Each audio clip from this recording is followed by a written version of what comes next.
Hello and welcome to Tech Reality Tuesday. I'm Winning Reality. And this is Space Power Monkey. I managed to have myself muted. How y'all doing this evening? Thank you for being here. Hi, Suzanne. How you doing? Thank you so much for being here. Hi, Daisy. How you doing?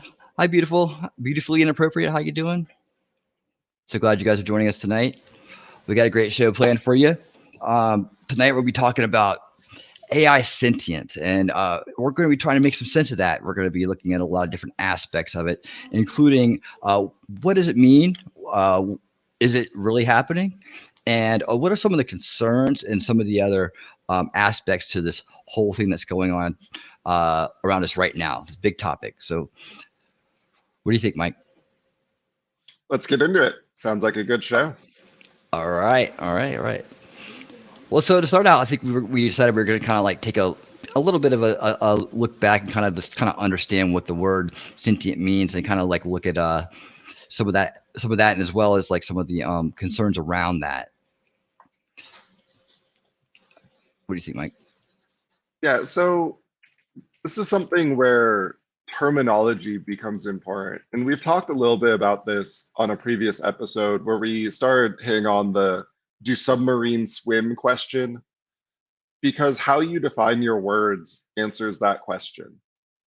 But there's a separate question of do submarines go through the water?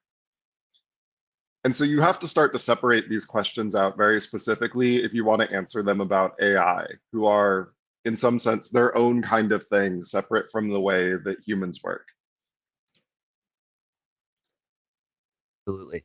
And a lot of times it's the terminology that kind of can take things in one direction or another, right? And that's why communication and language and words are so important when we're looking at and analyzing anything, whether it be AI or politics or just how you build something, or even listening to a tech talk. We have our own kind of language, right? We understand what we're talking about, but it may mean something different to other people. And a lot of times it kind of gets lost in the shuffle. We kind of touched on that too when we're talking about like Elon Musk kind of approach when he's talking about the dangers of it. Where's he coming from? Is he coming from a business perspective, or is he coming from a dystopic perspective? And in one light, you may be more inclined to see it as a business thing if you're like really into business and kind of understand the structure of that. Or if you're not familiar with that, you may take it in more of the dystopian kind of like view. You may see that perception may change depending on how you define the words. Throwing it to you. And I don't think you can, this is somewhere that you really need the clarity of thought, because it's something that emulates thinking, right? And so when computers were first introduced, way back when they were mechanical and powered by steam, you got ridiculous questions like, if I put in the wrong numbers, will it give me the right answer? And it's because people couldn't quite understand the concept of what the machine was doing by calculating math. And I think we're going to run into the same problem as AI starts to get better and better and closer to being intelligent. Right. And when we say intelligent, what does that mean? Like, how would we say, when we say intelligent, what does it mean? And what would, the average person who's not technically involved on our level, what would they take that as? Well, and that's the question, right? Is what is intelligence? Because there's been a lot of these things where historically they've said only intelligent people could play chess. Okay, but then we invented robots who could play chess. And then it was, well, there's this thing called the Turing test, where can you trick someone into thinking that the person they're talking to or the robot they're talking to is a real person? And now we're getting there with Chat GPT, where if you were just one-on-one having a DM with someone and I randomly picked a person or Chat GPT, could you correctly guess? And these kinds of things are going to become harder and fuzzier and messier. And so intelligence is sort of the ability to take in information, manipulate it in some way, and come to a decision. At least that's what it is to me, right? But that definition becomes very broad. And so are trees intelligent because their root networks can sense chemical signals from other trees in the soil that then changes the behavior of that plant? Are ant colonies intelligent because the pheromone trails that ants lead down means that um, other ants respond with dynamic behavior that adapts the colony to better outcomes? And these are the kinds of questions that, have several hundred years of philosophers arguing about them. So we're unlikely to settle here on this live show. But they're what you need to start thinking about if you really want to address the question with AI. The answer to is AI intelligent comes down to sort of that definition. Are you talking about the effect? Does the submarine move through the water? Or are you talking about a particular sort of construction? Does it have fins and move muscles the way a fish does to quote unquote swim? Yeah, absolutely. And and when we don't have the communication right, we don't understand what the words are meaning, right? It very easily leads into a state of confusion or a state of paranoia, right? So like example is, I like this example a lot too. Um, is like early flight, right? Nobody really understood. A lot of people didn't understand how it would work, right? And you have to. It's hard for us to imagine that because we can kind of understand how a plane works, right? But back then, before it was ever invented, when they were trying to do this, those guys were on another level. So, but the people around them in that area, they didn't have the same level of understanding that the Wright brothers did. So as they're testing out this new strange craft, right, that's defying the laws of what people would consider human ability at the time, right? Some people would see them up there and they would say, that's the devil on the hill, we need to kill the devil on the hill, right? That's the fear from a lack of understanding. Now everything went on, it was fine, it wasn't the devil on the hill, and now we have flight and it's advanced society. And that could be very well be what we're looking at here, but and I think that in a lot of ways we are. But that's kind of Well, like and I think good. Well, for AI in particular, I just thought of this. I think it really comes down to three questions, right? And these are what people often all wrap together in quote unquote sentience. Does it experience qualia? The experience of seeing color and feeling pain and tasting taste and all of that in the subjective experience that you do, where, red looks this particular way to you that imparts some kind of like feeling. Is it self-aware in the sense that it recognizes itself as some kind of coherent entity in the world that is doing things and making decisions and taking actions? And then is it intelligent in the sense of, can it sort of synthesize information into new accurate information? Absolutely. Real quick, new member T3, thank you so much for being a member. Thank you so much. Happy to have you here. Hope you're having a great day. We have a couple questions too. Thank you again. Um, T-Rex asks, can the AI correct the wrong math input like autocorrect sort of thing or Google? Did you mean blank?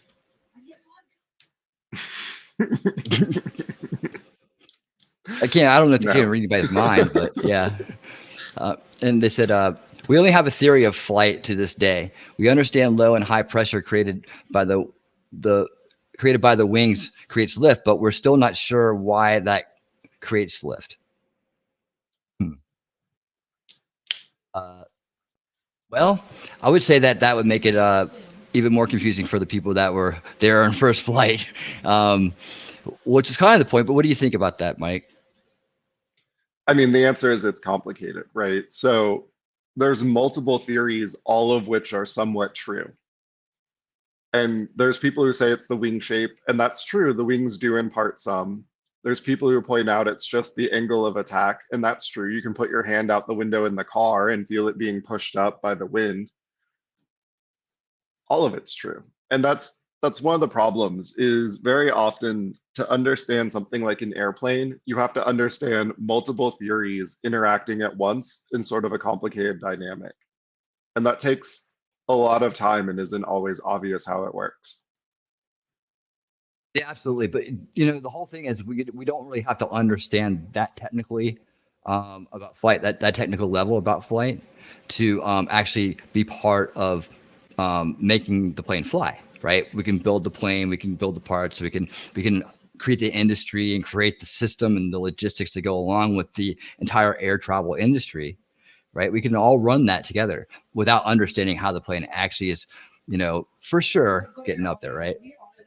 But therein lies the risk. And this is what people fear about AI is if you don't completely understand, say, how the plane wing is creating lift, then you won't understand all the situations in which the plane will stall, lose its ability to create lift, and fall out of the sky. And so, equivalently, if you don't really understand how the AI is doing what's doing, you won't understand the situations in which it will go wrong and do something potentially harmful, the equivalent of falling out of the sky. So that's what we want to be able to do here. Is like kind of just break things down in a way that people can understand it, so that you can actually work with it and be able to apply it because it's going to be happening anyways. I don't know if anybody noticed, but AI is being added to Discord now. And not just They work call it, with it, yeah, intelligently talk politics about it, right? We hope yeah, that everyone that watches this show comes away with the ability to talk to their friends, their neighbors, their employer, their, political representatives about what they want the AI to do, about how they would like this to look in the future, about what safety steps we should take to be reasonable without strangling the whole process or pushing people into going rogue. And so yeah. that's at least my goal here, where we hope you come away with enough information to make good decisions. Absolutely, and also with enough information not to be kind of steered into a pattern of fear about it, right? Mm. Mhm. And losing that kind of rational, kind of logical thought when looking at this. We are in control of this technology. It's not out of control. And if there's any ability for it to be out of control, um, understanding it is the first step into preventing that.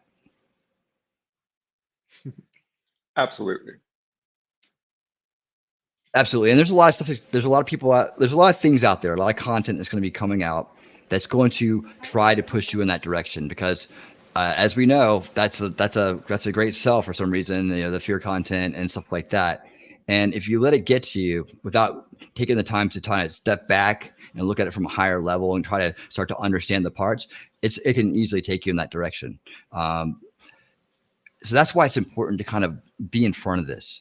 And as we go along, you'll see that we actually have a we're actually getting a lot of that already. We actually have a lot of that out there already, and we want to give you guys a base to stand on and to make a decision, and to be able to when you hear it, say, well, I heard this guy's talking about it, and you know what, that's what this guy's saying doesn't make sense compared to what they're saying.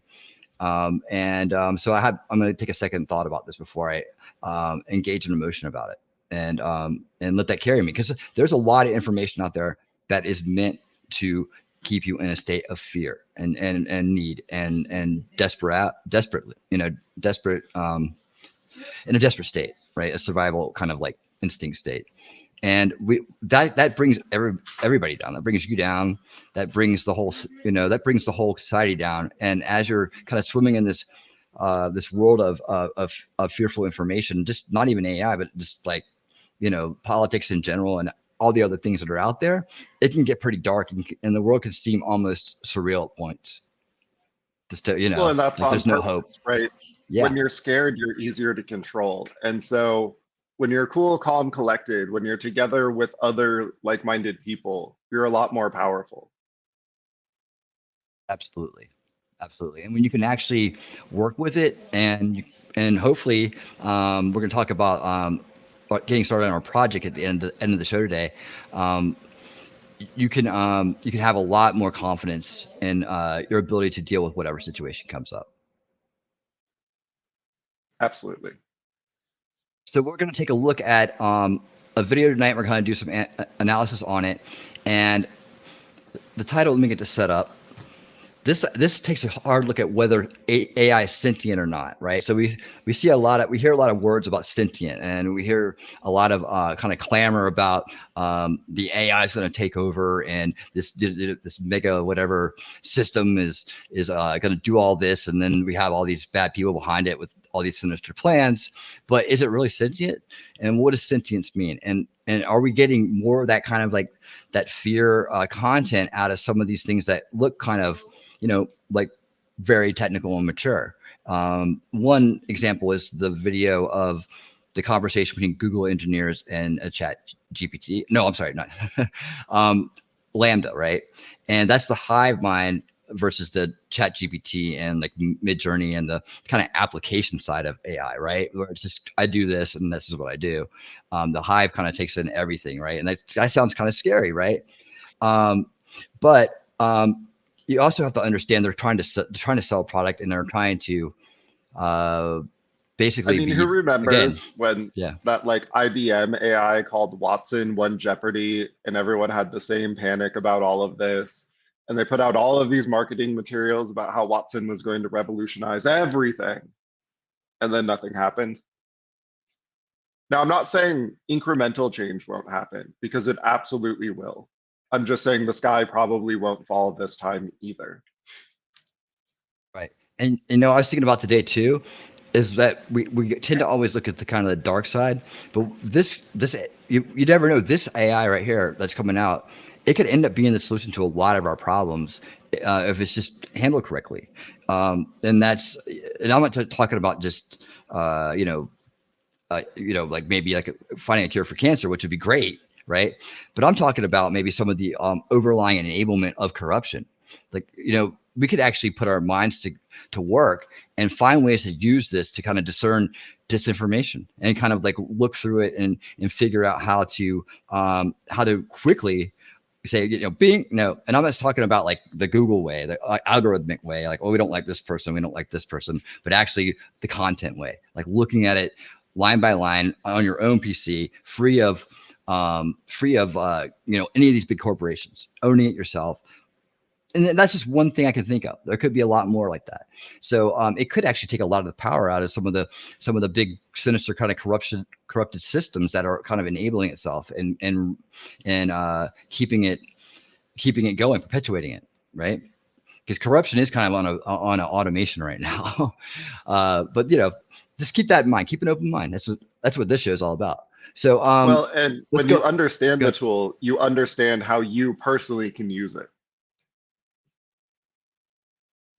right? Absolutely. So when you understand AI, you understand how you can use it to make your life individually better. Absolutely. I talked to two people today. One is a colleague in the tech world, and I hadn't talked to him in a while, and asked him if he's getting trained up on AI, and he said absolutely. He's already studying out prompt engineering, so he can start to integrate that into his work because he knows that's coming. I also talked to a musician friend of mine who, at the end of the conversation, sent me a video that he was working on with the kind of like the 3D, never-ending 3D kind of look thing going on. So there's a musician and a tech person both engaging with AI and seeing how they can apply it to what they do. I think that really speaks a lot to where people are kind of taking it, what they're thinking about. And on average, these are two average people, All right, let's get this guy up here and go because this is really I like this video. It's very interesting, and I think by the end of this video, you're gonna have a good feel about whether it's sentient or not. Now, hey, Mike, before we start, whoa, hey, where'd we go? There we are. Do you want to start by like kind of like talking about sentience real quick and kind of like let's just lay out a kind of a general idea of what it means and then maybe what they're they kind of addressed it here, but let's just kind of give the crowd a little bit of something.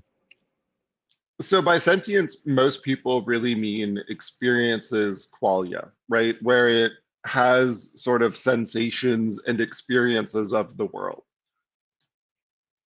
And I think that's where a lot of people are a little too quick to be dismissive almost, but we can get to that after the video.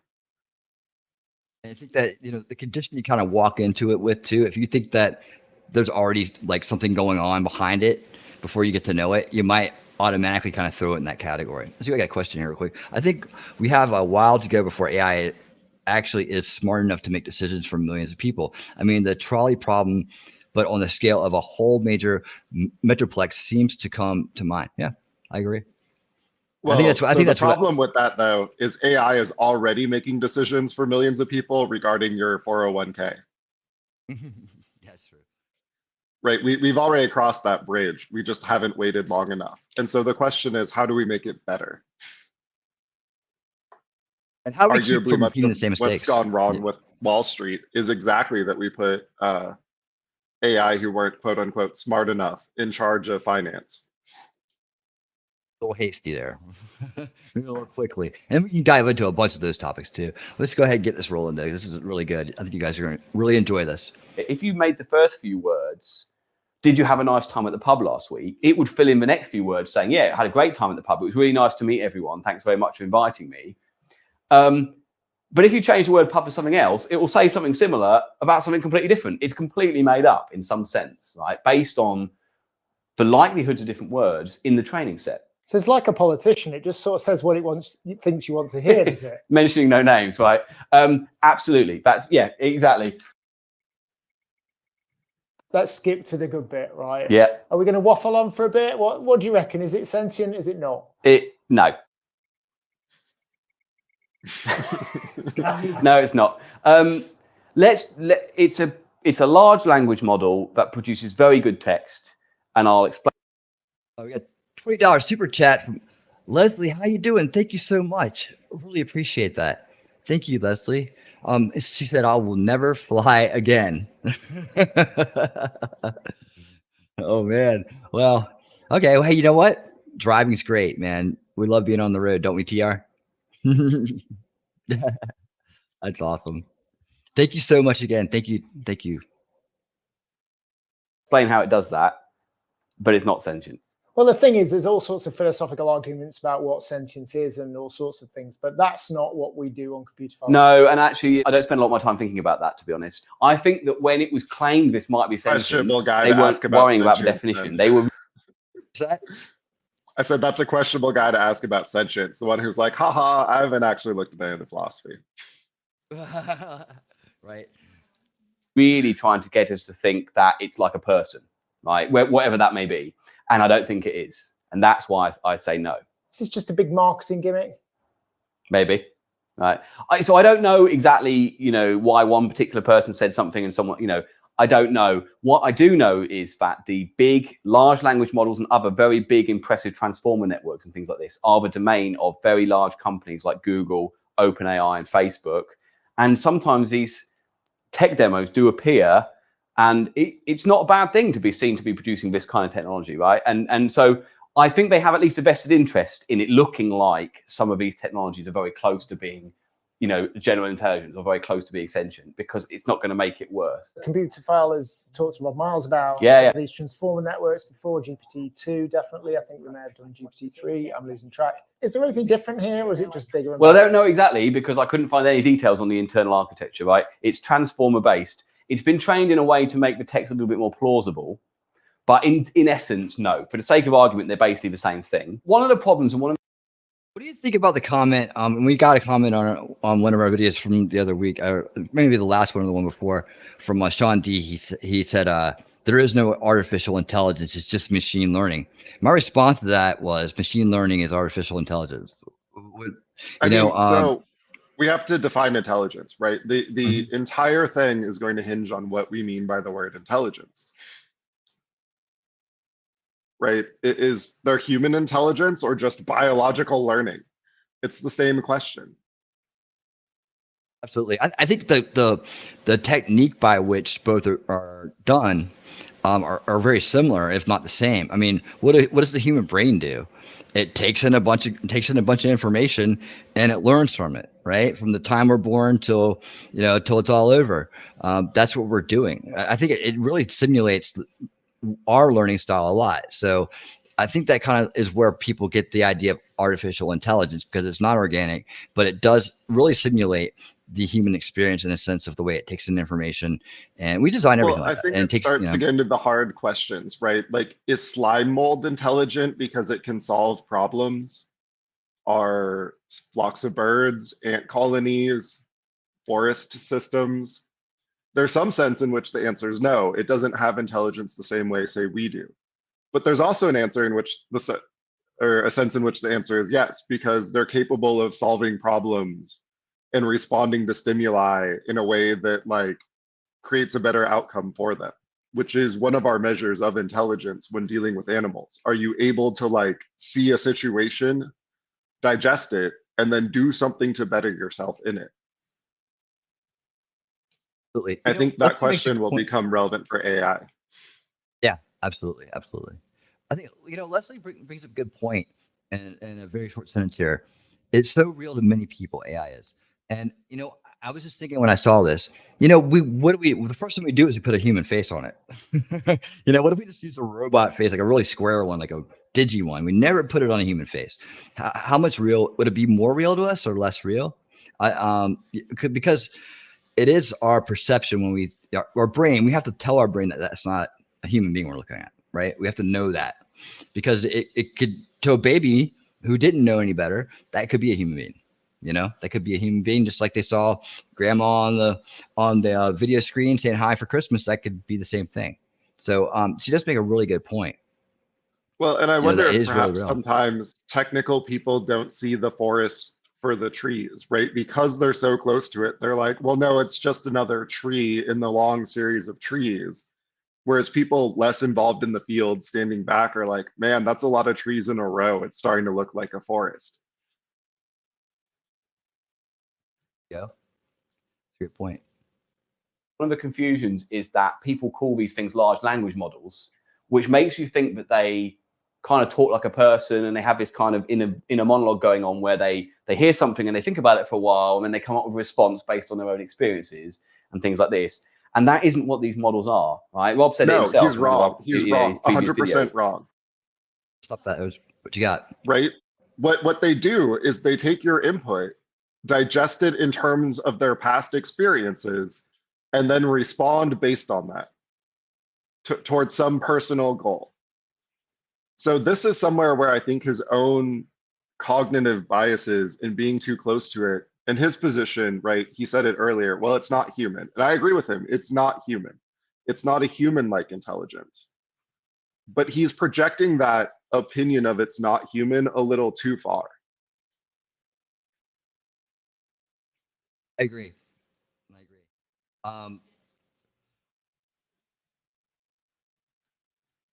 This is a thing that takes a bunch of words and then predicts the next word with high likelihood. Right? That's what it does. Or it can predict the next 5 words and tell you how likely they are. Right? So I say the cat sat on the, and the model goes away and says, right, it's 95% likely to be Matt. Right? And so it says Matt and finishes a sentence for me. And it's clever. It's predictive text. That's very, very clever. These are much, much bigger models, which means that they can produce much more complicated text.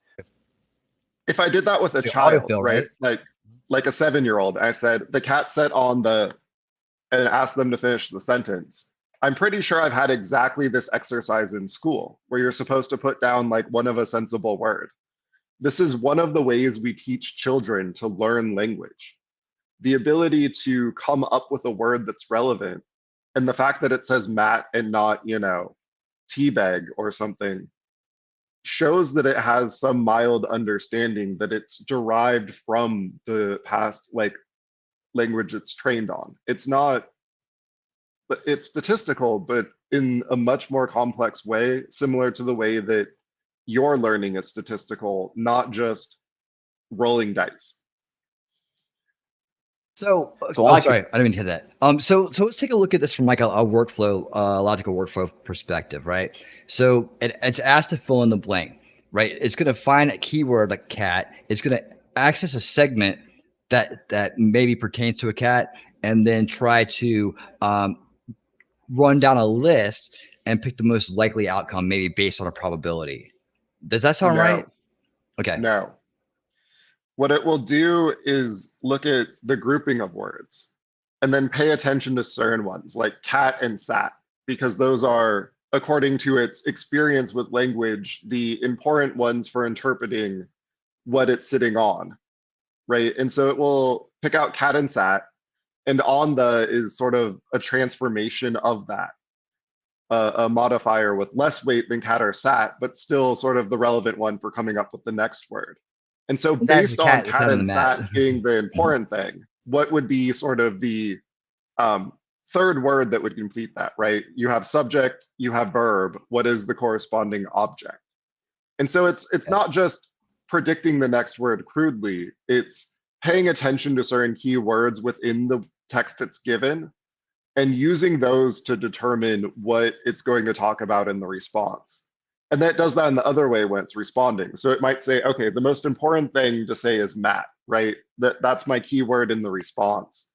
But what I really want to do is like decorate it a little bit. And so I'll say the blue floor mat or something like that, because it knows that when people respond to what their cat was doing, it tends to be something interesting rather than just a crude sentence that a child would say. And so it will add the extra detail that makes that an interesting fact to hear, as opposed to just something you would read in a kid's book. And that's where I think it's more sophisticated than he's portraying it as. Yeah, and if you're using like Seuss GPT, it'd be like the fat cat sat on the blue mat and did that.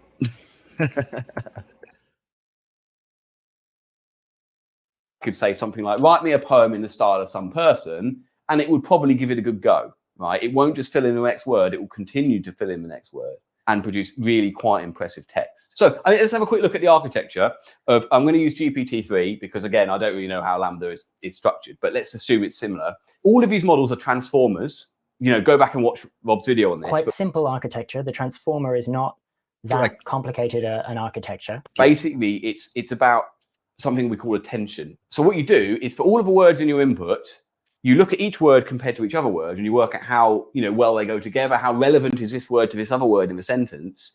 And then based on that, you can share features and information between different words. That's basically what you're doing. So you might have a sentence like, the cat sat on the...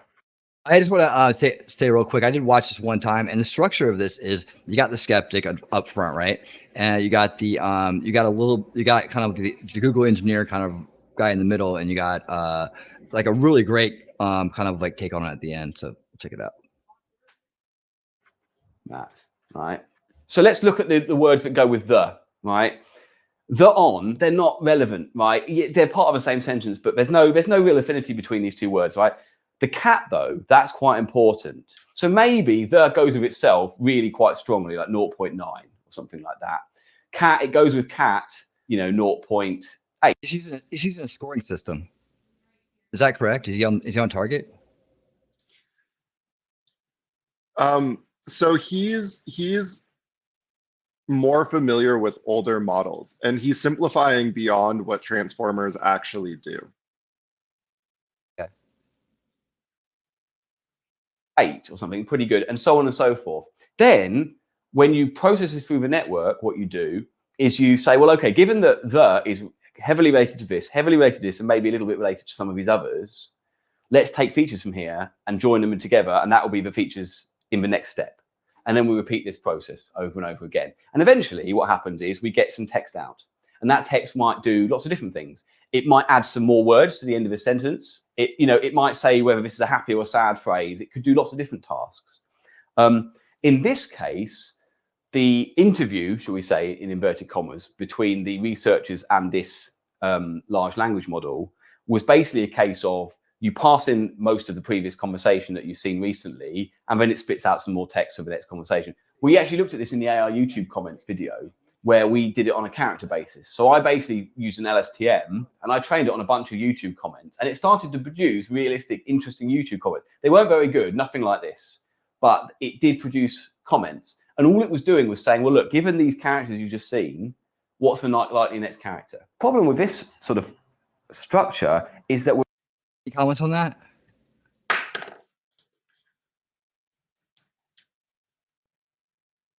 TR says, I think a true. Oh, go ahead. Sorry.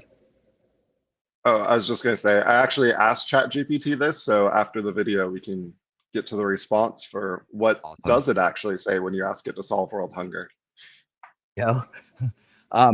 TR says, I think truly intelligent or sentient AI would be able to come up with solutions that it's not trained on.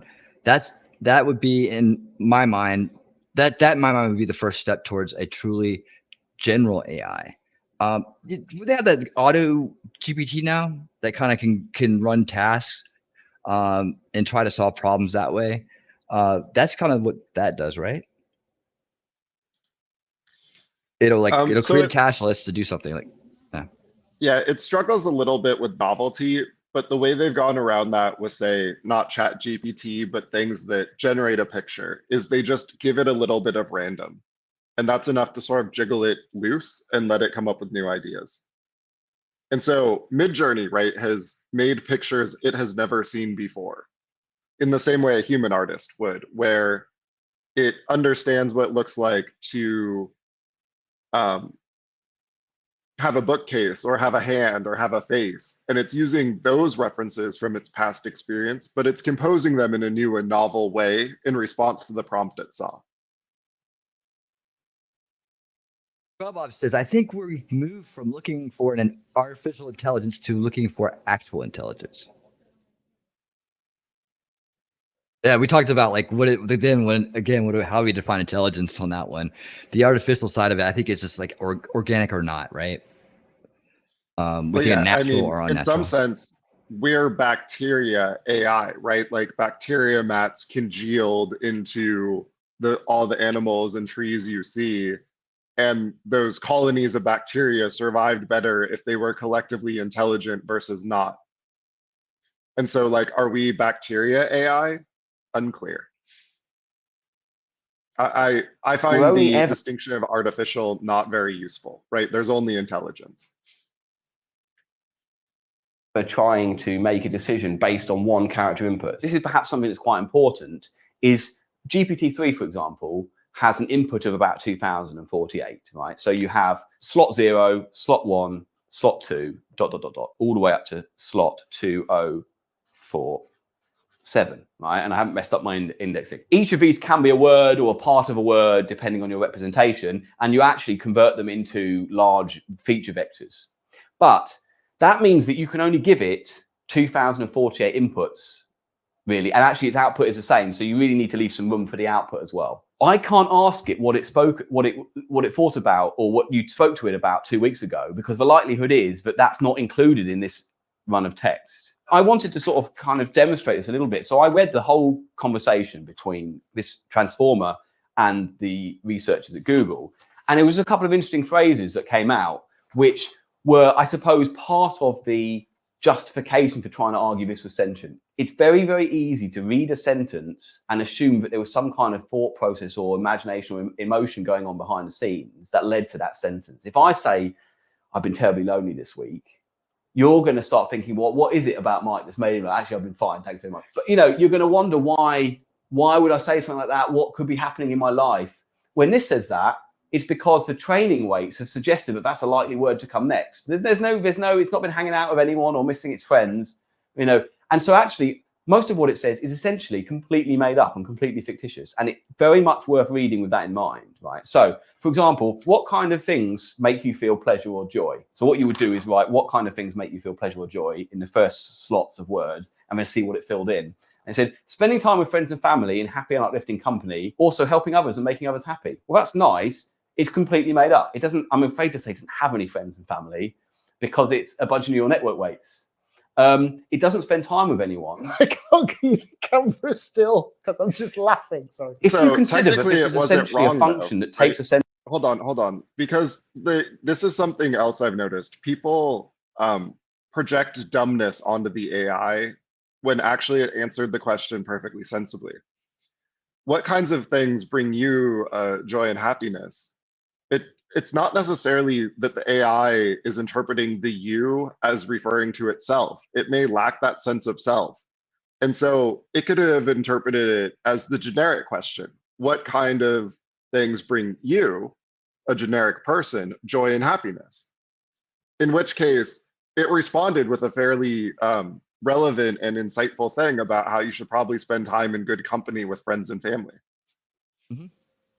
Yeah, absolutely. I mean, it's drawing off the information from the human experience, not the computer experience or AI experience. It's drawing off of our experience, so it's putting everything in that frame. It's not really. It didn't have the experience to draw from. It only has the training. Sentence and outputs probabilities of words. The concept that it could spend time with friends and family doesn't make any sense, right? But yet the sentence is perfectly reasonable. If I said it, you would understand what I meant. You would understand what it was from my life that I was drawing on to say that. But there is none of that going on here at all. This is the last one. So you get lonely, question mark. This is why I mentioned being lonely. So I do. Sometimes I go days without talking to anyone and I start to feel lonely. That is absolutely not true. And it's not true because this is a function call. So you put text at the top, you run through and you get text at the bottom. And then it's not on the rest of the time, right? So there's functions in Python like reversing a string. I don't worry that they get lonely when I'm not busy reversing strings. They're not being executed. Then it's just a function call. I think in a way, focusing on aspects like this when I don't believe them to be true is a distraction from, I think, more important current issues with AI. So there's lots of these current models that produce images based on text, and you can see very obvious biases in the output. I'm not blaming anyone for that. These are side effects of how difficult it is to get these things right in AI. That is a much more pressing and obvious concern that we should be addressing before we worry about whether or not this is actually lonely, which I think 99.99% of researchers in this field think it is not. Actually, it makes a good point. And additionally, I just like to let everybody know that there's another great point coming up on this right here, where it's what are the real concerns, right? And are we burning cycles worrying about the wrong things? Like, what are the real implications of it that could actually have some kind of impact in society? And pay close attention to that. I won't spoil it, but pay close attention to that because it's really going to be mind blowing. I didn't think about this the first time when I first started getting involved with AI, that this could be an issue, but it seems to be much bigger than whether or not it's happy, for sure. There are things about not anthropomorphizing Lambda in the Lambda paper, right? So the authors make it very clear. Someone in Google made this claim, and before you know it, it's on every news website. It's all over Twitter, and is it not? Philosophers are involved. Actually, I think that the media should take up things like ethical AI more rigorously, and stuff like this, which may be marketing, may just be someone's a bit silly getting carried away. Take them a lot less seriously. My awesome assistant, Michal, here is going to send the robot to a node. It's going to select it on the interface, and then the robot will walk off to that location. As it's doing that, it's checking the space around it. A bit easier to find. Where the rest of that video go? And then once you've factored it, you can just do these steps to completely recalculate the private key. Hold on. That video was longer earlier. Let me find the other one. I swear, I was like, there's two other people that are supposed to be talking. I don't know whether it just skipped ahead and I didn't realize it because I was walking around, or I don't know. I mean, go to my history here. This is okay. So maybe it ran down a playlist or something. Yeah, because there's that, and there's the one where it says what are the real issues. Hold on a second. Okay, so let me do that and kind of fill a little space here.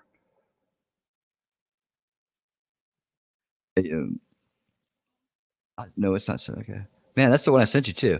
What was I watching earlier?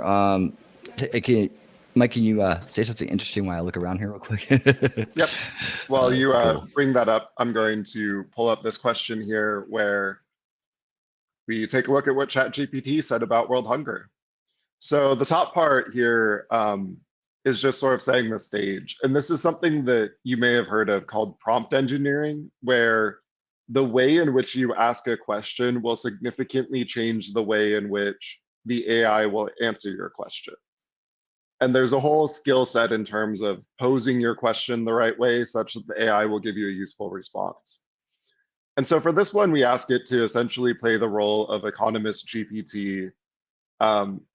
We give it some perspective, right? We tell it, okay, for this role play, you're going to be about economics and development, some preferences, right? And then we give it a task, right? Please write a 5-paragraph essay on how to solve world hunger. Go, sure, as economist GPT, I am well versed in economics and development literature, blah, blah, blah, blah, blah. And this part at the top seems silly, but it actually significantly changes the result of what it writes later. So when he was talking about how the AI is really just generating a string of things, the start of its response shapes the end of its response. And so if you can get it to describe how it's going to respond right at the very beginning, the rest of the response tends to be more coherent and useful. So it sort of continues in here, right? Understanding the root cause, okay, poverty, conflicts, climate change. These are all the things we would have expected from a generic essay about hunger. It seems to have come to the decision, though, that small farmers are the answer. And so this is somewhere where it starts to get interesting. Why has ChatGPT decided that what it really wants is, instead of large corporate farms, to answer this in terms of like, well, okay, what we need is small farmers in developing countries to sort of update their techniques, that's the real problem. And it's because that's true. If you come to a poorer country, say Thailand, what you'll find is a lot of the farming is done by smaller groups, even individual families, who are essentially farming for themselves or their local community. And they don't have access to a lot of the tractors and, well, they have access to the practices, but they don't use them for historical reasons, where that's the problem. And so some of you who talk to me on the Discord are aware that there's been a lot of smoke here precisely because they're not using these modern techniques, because they don't have the modern equipment. And they've been burning things, which has led to a lot of smoke in the air. And so it's interesting that in its answer, ChatGPT seems to recognize, well, the problem of world hunger is largely in poorer places. Poorer places are facing this because they don't have like access to these things, correctly identifying the issues, and then sort of suggest that one of the ways to do that is to address those. And so it doesn't, to T-Rex's point, come up with some deep novel solution about how we can do that. But it is aware enough about the issue to sort of decide between multiple things, right? It is also aware of the large farms in the US, but it knows that world hunger, because that's what we're trying to solve, requires that we solve the issue in poorer countries, which it means that we have to solve their particular needs. And so that's where I would argue it's not super intelligent, but it's starting to show basic intelligence. This is what I would expect from, say, a grade schooler, where, okay, you're aware that farming is done different ways in the world, that some areas are poorer than others, and that if we want to fix hunger, we have to fix what's being done in the poorer, more hungry areas. I use the word sustainable, and so it starts off talking about sustainable stuff. But interestingly, it comes back to this notion about small scale and market access, right? And it starts talking about agroforestry and crop rotation, which again are things that have been suggested to deal with the slash and burn farming techniques here in Thailand. And so it's identifying that part of the issue is small scale farmers can't get their product to market in a way that gets it to other people very easily. And giving now more specific suggestions about how we can do what it was talking about before, right? When it was talking about, okay, we need these modern farming techniques. Well, what are those? Agroforestry, crop rotation, conservation agriculture, and correctly points out that these increase soil fertility. And one of the reasons they keep burning down new sections of forest is that having low soil fertility requires that you use a bunch of fertilizer, which in turn wears out the soil, leading to you needing to burn down more forest. And so it's synthesizing useful information out of things it's read on the internet that is accurate. And this is where, again, it's starting to show mild signs of intelligence, even if it's not able to sort of have a coherent view because it has no memory or continuity. And it doesn't have a good model of the world the way, say, you or I do from walking through it, where it truly understands what some of the terms mean. Blah, blah, blah. Okay, so ChatGPT gets a lot of flack for being kind of woke. And yeah, it just decided to, you know, insert a woke paragraph because it got trained on a bunch of woke issues. And this is what we've been talking about in terms of needing to build your own and needing to have say on the data set. And, you know, we need to promote gender equality and women's empowerment as women often bear the brunt of food insecurity and poverty. Yeah, okay. You know, and that's the thing. When it does this, it's going to be just like Bud Light, right? If it becomes too biased, there's other ones that are going to pop up and take its place. You know, and it could come from people just like us. You know, it's a limitless world right now, and it's all about getting in first and catching that wave and riding it. And why you don't have to be, you know, super technical behind the scenes person to get it done. Someone who kind of understands how to correct that kind of information and give it the based AI. Like I've been saying that since day one. We need the based AI so we don't have this kind of stuff. But yeah, people are going to reject that. We've seen the experiment where you try to do it. You know, a degrading song about Trump and Biden, right? The Biden family. We saw that one, and and what it did, that was expected. I mean, we all knew that was going to happen, kind of. And then, but when you drill down on certain people, then you could actually get on the family, you get a bad song about them, right? That again, that's exactly why and the greatest example in the world of why we can't allow it to just be in the hands of these controlling corporations and you know, information controllers, if you will, and why we need to get in front of it so that we can have a decent system. Oh, what do you say here? Okay, yeah. Oh, you're up. I had sort of hit the end of that, but no, you're absolutely right about the biases problem, and this is why I put out there that everyone needs their own, right? This can't be like our current technology ecosystem where it's all collapsed into centralized players. Because if we get this wrong, what's going to happen is they start doing crazy things. And we've seen how that goes in China, right? It wasn't done by AI, but the government there, when they first took control, had these wonderful ideas about farming practices. They were going to eliminate the 4 pests that were holding the country back.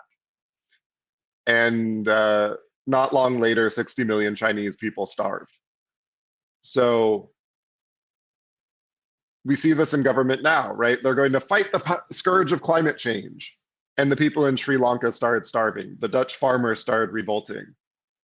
Everywhere that this kind of excessive ideology takes over, we see it lead to incredible damage to average people because their ideas just don't work.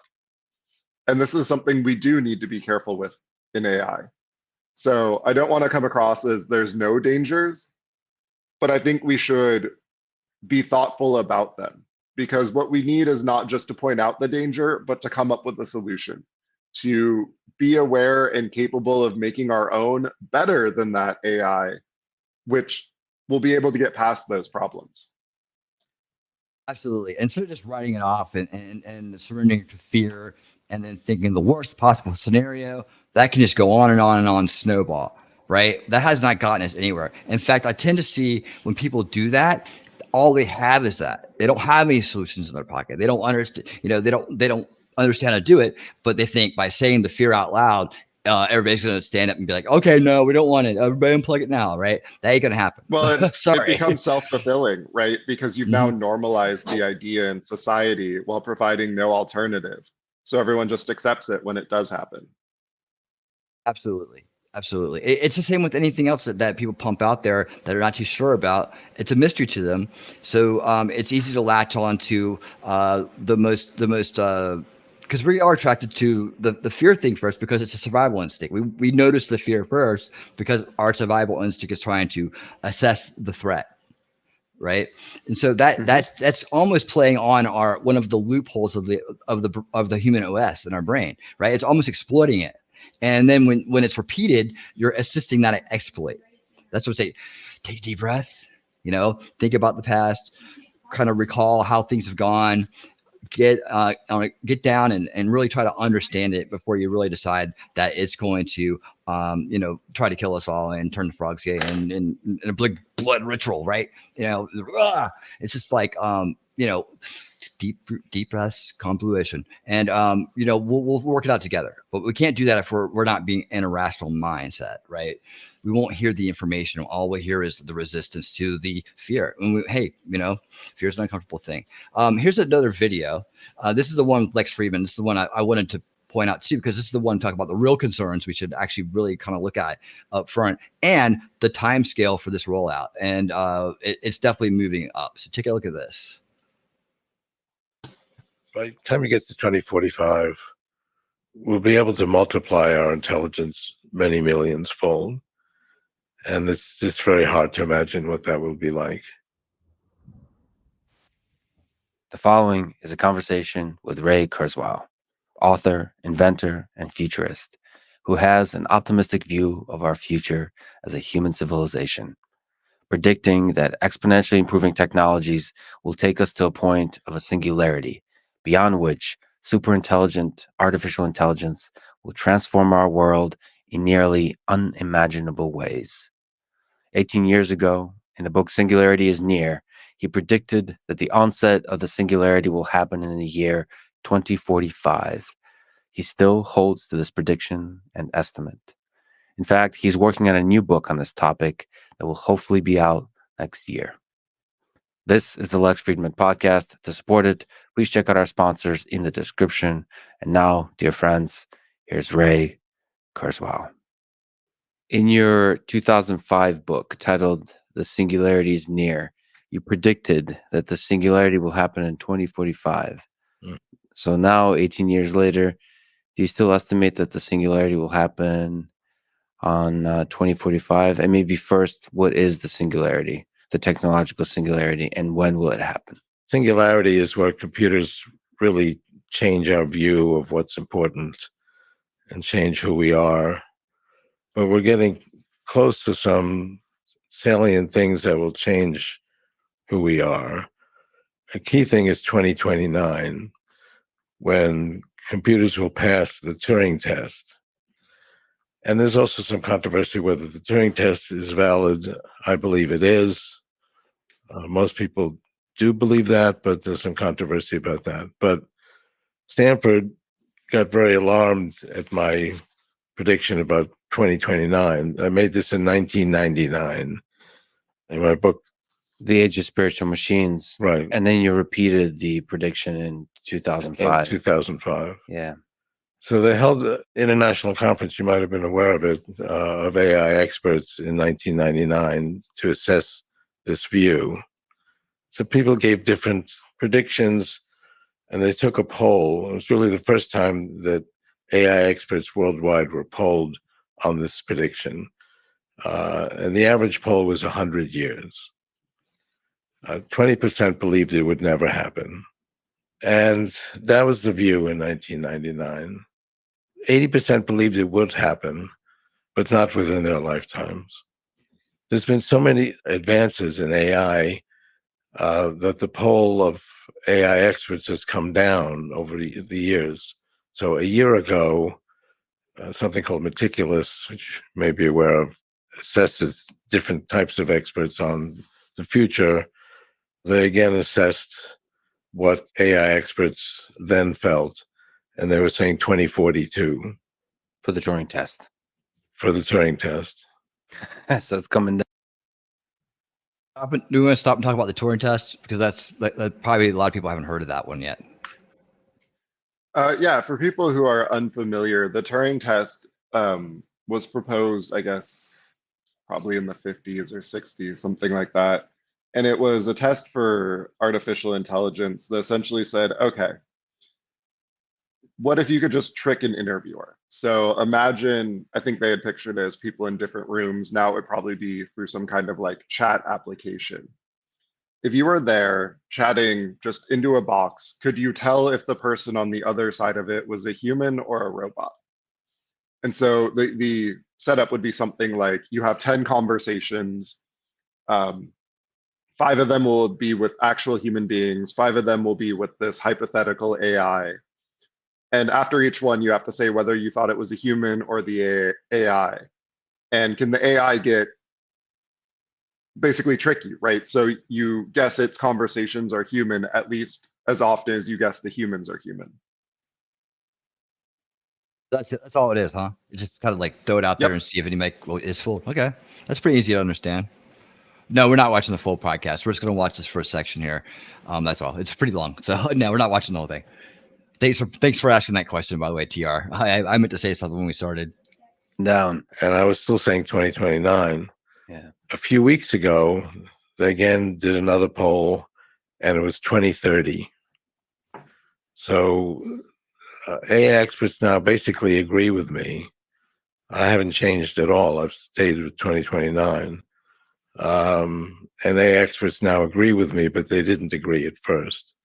So Alan Turing formulated the Turing test, and right now, what he said was very little about it. I mean, the 1950 paper where he had articulated the Turing test, there's like a few lines that talk about the Turing test, and it really wasn't very clear how to administer it. And he said if they did it in like 15 minutes, that would be sufficient, which I don't really think is the case. These large language models now, some people are convinced by it already. I mean, you can talk to it and have a conversation with it, and you can actually talk to it for hours. So it requires a little more depth. There's some problems with large language models, which we can talk about. But some people are convinced by the Turing test. Now, if somebody passes the Turing test, what are the implications of that? Does that mean that they're sentient, that they're conscious, or not? It's not necessarily clear what the implications are.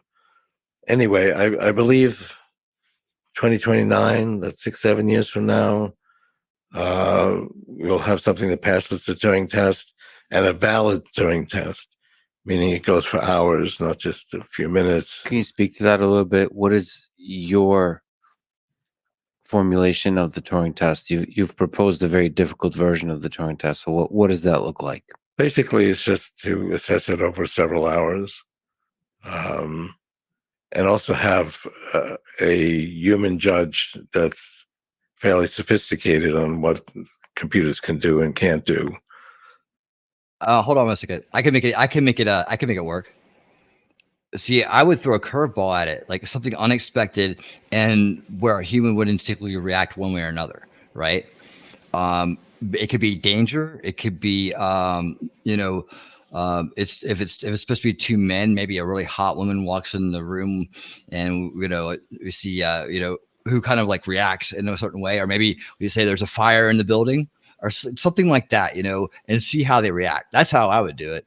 I wouldn't go with like what it's expecting. I would go with what it's not expecting. If you take somebody who's not that sophisticated, or even a average engineer, they may not really assess various aspects of it. So you really want the human to challenge the system. Exactly. On its ability to do things like common sense reasoning, perhaps. That's actually a key problem with large language models. They don't do these kinds of tests that would involve assessing chains of reasoning. But you can lose track of that. If you talk to them, they actually can talk to you pretty well, and you can be convinced by it. But it's somebody that would really convince you that it's a human. whatever that takes. Maybe it would take days or weeks, but it would really convince you that it's human. Large language models can appear that way. You can read conversations and they appear pretty good. There are some problems with it. It doesn't do math very well. You can ask, well, how many legs did 10 elephants have? And they'll tell you, well, okay, each elephant has 4 legs and it's 10 elephants, so it's 40 legs. And you go, okay, that's pretty good. How many legs do 11 elephants have? And they don't seem to understand the question. Any idea why? Do we have any thoughts on that, Mike? Math uses a different part of your brain than language. So we haven't done good at exact reasoning in AI models, but we also kind of don't need to because computers are already much better than you at math. Right. So I can think of so many more better tests than the ones they're coming up with. I think that's on the box though. Right? No, I would say, I would do things like, okay, I'm going to ask a question in this language, then this one, a couple different languages, right? And then I would also go in and mix a language in with itself. Like this first word's French, the second word's Italian, the third one's Spanish, boom, boom, boom. The computer probably could figure that out. A human being probably couldn't. Like how many languages is the average human speaking in the United States, Not a lot. Yeah, right. One, right? So give it 5 different regional languages from around the world. With dialects to it, and then when the robot spits them all out perfectly, you're like, yeah, that's the one. I probably could do it in like 10 minutes. All humans understand. I'm sorry. Oh, I'm sorry. I thought you were going to say something. I stopped and then double clicked. Oh, nope. My bad. It's a reasoning,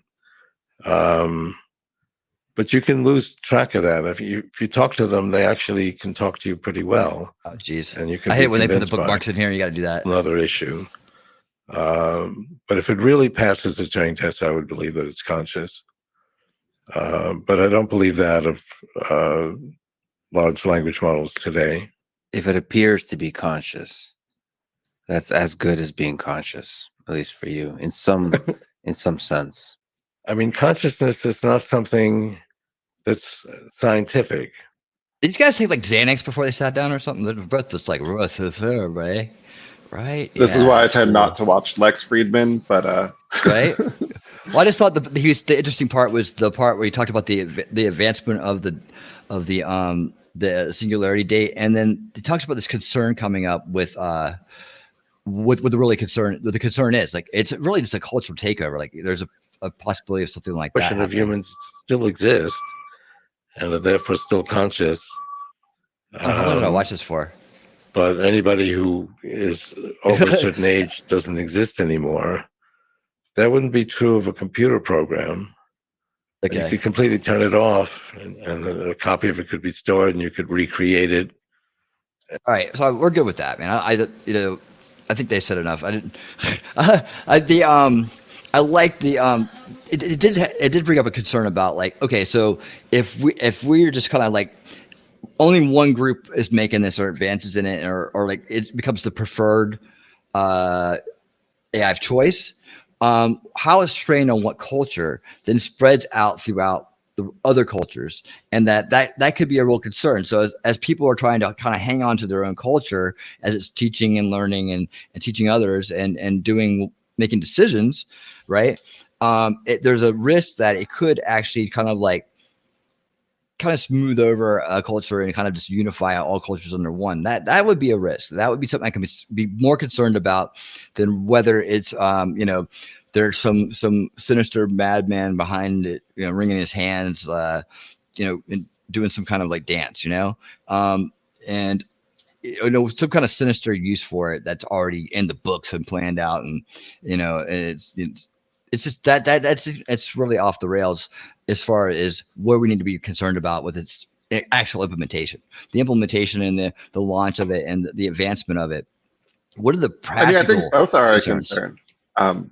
The immediate one is some of this culture stuff, right? Woke GPT, as T-Rex was calling out. Yeah.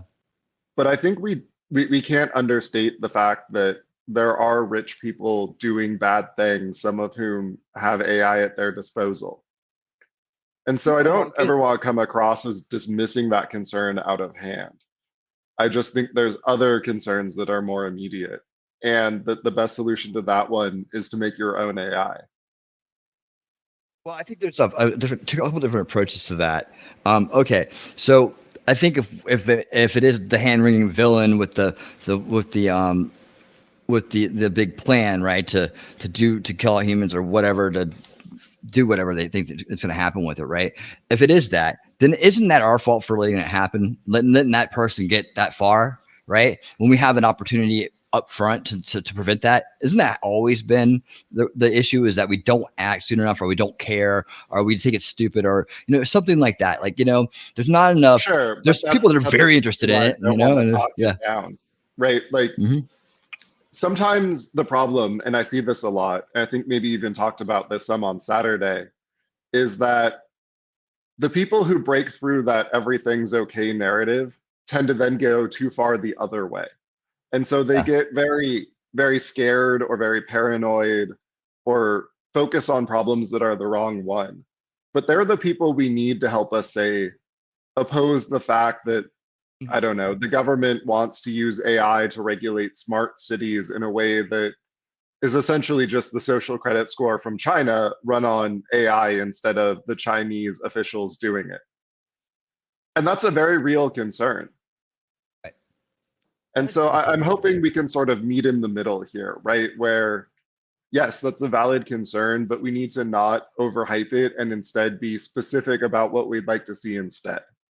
Right. I feel like that's the approach we're taking, that we're, yes, that can certainly happen. It can certainly happen, but we're kind of looking at it as okay, so what can we do now to prevent that? Because like people like Mike and myself, we think in preventative mode, right? When we design and we implement the technologies that we do, we're building in preventative measures. We're thinking outside the box. We're thinking of possibilities of what could go wrong, what could happen, and what could happen either by the nature of what the design is, or by a user. We're people like us think about that stuff. So yeah, that's another reason not to just put it in an untrusted corporation's hands or one that has too much power, and really spread it out, keep it open source, and keep it really individual. If we can keep it as close to individual as you can, it always works better that way, and you'll have a lot less of it. And if anything, if someone does try something, you just stick your AI on that one. I think it's time we all admit Richard Stallman was right and take that into account. Yeah. I mean, let's not give up so soon, all right? We can do something about that. Now, you think we've covered this on AI Sentience? You want to go a little bit further? Anything else you want to add? Because I have something else we can talk about, but well, I guess I think the one thing I want to say in response to that is people talk about AI as revolutionary, but it's really just another step in the longer processes we've seen, right? We start out, life on Earth happened. It took a long time for the cell mats to sort of turn into multicellular life. That was several 100 million years. Maybe it was even a couple billion. But then once they were multicellular life, it took them a while to be anything but plants and like tiny organisms. And then once they figured that out and started making like animals, it took them a while to get onto land. And then once they figured that out, it took them a while to develop sort of ape-level intelligence, right? Millions of more years, hundreds of millions actually. And then there's the human story, right? And we've been automating things the whole time. We got those wheel things so we could use less horses to carry stuff. We built the corkscrew so we could make water flow the way we wanted it. We made all of this tooling during the sort of mechanical revolutions or the industrial revolution, where we automated various work processes by holding the hammer with a gear that was hooked up to another one that meant it like hit at the right time in the right way. And then after that, we started automating things with computers. So we did all the payroll and all of the sort of math stuff that we used to do by hand on computer. And so we've seen these so-called revolutions before, right? Time after time after time. And this is just another one in that long chain of them. And so, yes, it's a little bit different and it's a little bit more, and there's certainly things to be concerned about. But I don't think it's going to be as revolutionary as a lot of people are putting it out there as, when you sort of step back and look at not just sort of your lifetime, but the bigger swing of how technology has been advancing as part of humanity. And in some sense, right, technology is our ant colony, it's our shell, it's part of the human organism in a very deep and integrated way. And I think we're just seeing another evolution in that. Absolutely. And you know what? You make a great point. And it is about what is our natural pattern as humans, right? We have been on a never-ending instinctive quest to communicate with each other faster and faster and faster. I think we covered this like one of our first shows, is that if you look out throughout the history of media, right? We just don't stop. We want it faster and faster and faster. There's something inside of us that draws us to do that. And it's like Mike was saying, it's the same kind of pattern that we automate too. We automate. It's just part of our nature to do these things. And so I think with Lex's point here, go ahead. The positives, right? So we talk about the negatives and the fears a lot, but for something like major corporations, we've sort of hit this scale limit, right? And we see this in big organizations all the time where it's just too big to effectively manage. Things like Walmart or the military or Amazon or the government. The middle management can't do their job because they can't handle the scale and complexity of it. This has become a limiting factor on humans. And so there is a question, right? Can you replace director and VP level people in a corporation with some kind of AI that's better able to perceive and act on the true scale and complexity of the corporation? And that's something we're just starting to explore, but could be transformative for everyone lower down, where your boss no longer is like off just talking to sycophants in some fantasy world, but has a real understanding of the information going on in your entire department. And you now have like a personal relationship with the director level AI, similar to talking to ChatGPT, where you can give feedback and it can give you feedback, and that's actually integrated and digested and used for the business.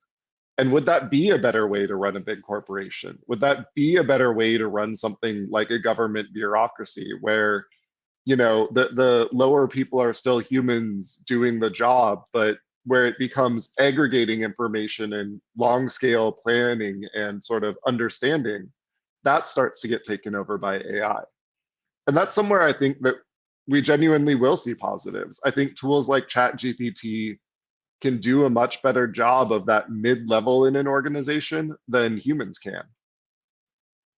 Yeah, and it could be like a good kind of like evolution as far as moving people into, you know, getting them to do something different with that skill, you know, something better, something, and the AI can handle that. Then you try and take on a different role in life. Maybe you could actually do better, you know, at it, have a higher paying job or a more skilled position.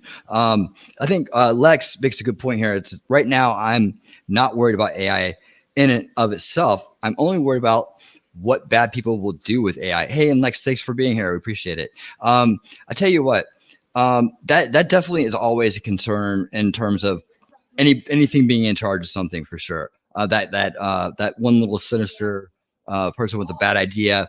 One of the videos at the end of this video or something like that, where the guy tried. I already watched it last time when the guy tried to tell Auto GPT to take over the world, and they said, but at the end of the day, it may be somebody on that like that, you know, making something up like that.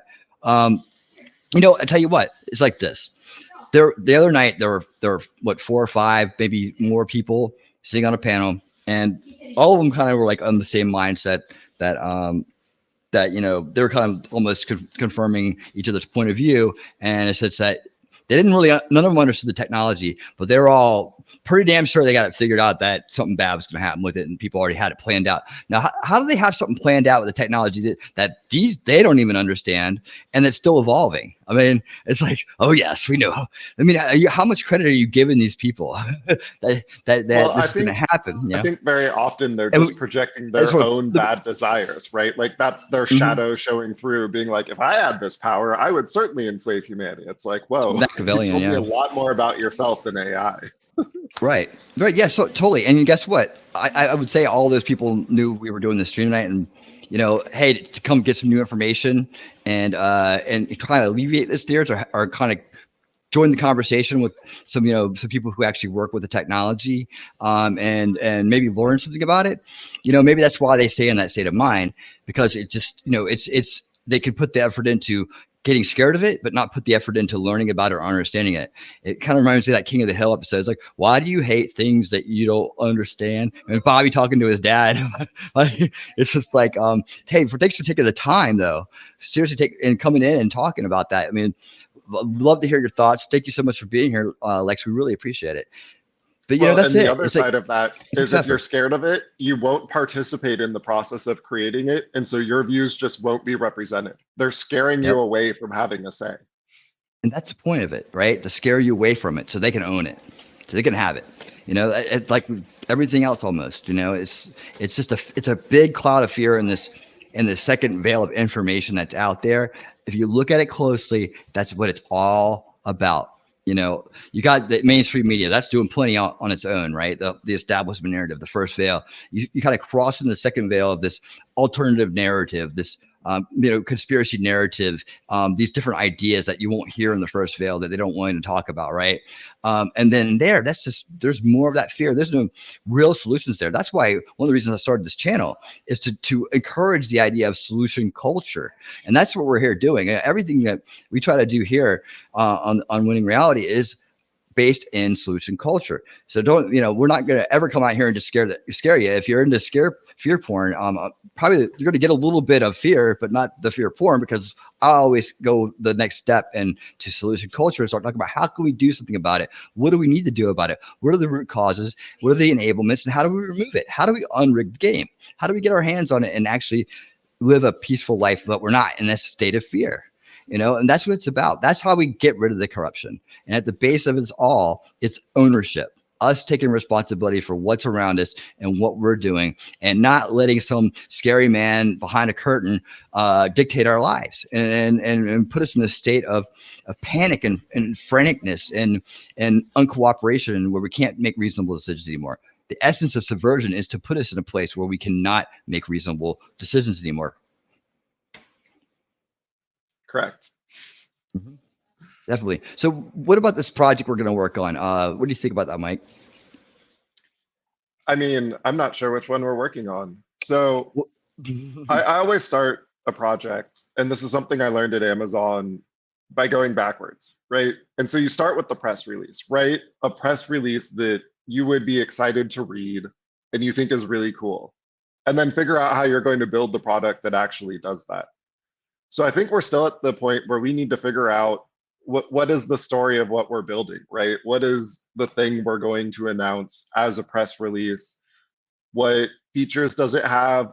Who are the customers? What problem does it solve? All of that kind of stuff. Yeah, absolutely. And then we kind of build the structure around that. Once we have that out, we're okay, now how do we do this, right? So we start with like phase one implementation, look at the base foundation of what it would sit on, and then kind of like how do we start to build out the internal architecture, and then build in the workflows and the necessary items to make it start to function. But what's the output going to be as well? So we're kicking that around. We had a few thoughts, but we're still kind of kicking that around. Where do you want to let everybody know what we're at right now? Kind of just at that phase, and then what are we kind of going to be trying to bring in next week? Discussion on figuring out the PR is going to happen on your Discord. So be a member, be cool, be part of the discussion. Oh yeah, and hey, members in my channel, they're number one. They're the VIPs, are the ones with the front row seats. And that's also access to Discord. And I put out a lot of new content all the time for my members. I'm constantly putting out cool little videos. They get upfront announcements like tomorrow. I don't know if anybody remembers this guy from 10, 11 years ago, but Jan Irving of Trivium Education will be my guest tomorrow. Very big around the 2012, 2011 timeframe up until like 2015 or so. He did a lot of work. He's got a lot of great stories. I talked to him today. Super smart guy, like very smart man. And the Trivium Education is not only the proper way to learn that's been taken away and kind of replaced with this Bolshevik worker training style education that we have, but it also teaches you logic, and like logic gives you the ability to see through this information. So it teaches you the logical fallacies to look out for, so that when you hear them, you'll know, hey, there's something wrong with that right there. That information, there's something wrong with it. The premise is false, and here's why. They're begging the question, and it gives you a whole list of fallacies that you can just basically have on hand when you're assessing information. He'll be here tomorrow. That's going to be a phenomenal interview.